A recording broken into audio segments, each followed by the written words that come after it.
মার্কিন শুল্ক যুদ্ধ শুরুর পর অস্থিতিশীল হয়ে ওঠে বিশ্ববাজার।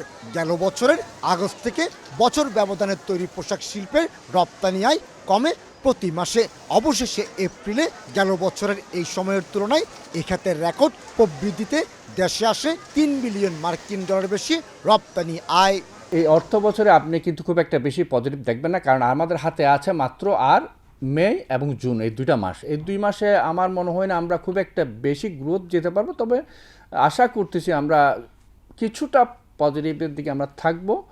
এবং এই পজিটিভ থাকতে হলে কিন্তু সরকারের যে লজিস্টিক সাপোর্ট, যেটা স্পেশালি আমাদেরকে এখন বর্তমানে দিয়ে যাচ্ছে, সেটা অব্যাহত থাকতে হবে। গার্মেন্টস ব্যবসায়ীদের দাবি, মধ্যপ্রাচ্যের সংঘাতের মধ্যে বিদেশি ক্রেতা প্রতিষ্ঠানগুলো বাংলাদেশে প্রবেশ বাড়িয়েছে। বিশেষ করে স্প্রিং ও সামার সিজনের পোশাক হিসেবে পরিচিত shorts, T shirt, long pant, light jacket, jogging shoe তৈরির ক্ষেত্রে আন্তর্জাতিক অঙ্গনে বিশেষ সুনাম রয়েছে বাংলাদেশের গার্মেন্টসের। দামে কিছুটা কম হলেও অর্ডার বেশি হয়, বাড়ছে রপ্তানি আয়। এই যে প্রবৃত্তিটা হয়েছে, সেই প্রবৃত্তি থেকে আরও বেশি প্রবৃত্তি হওয়ার একটা সম্ভাবনা আছে।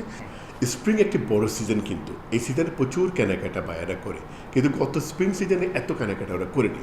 কিন্তু এবার প্রচুর অর্ডার আসছে এবং যেহেতু ট্যারিফ একটা সহনীয় পর্যায়ে এসছে, বায়াররা এখন কিন্তু তাদের অরিজিনাল ফর্মে ফিরে আসছে।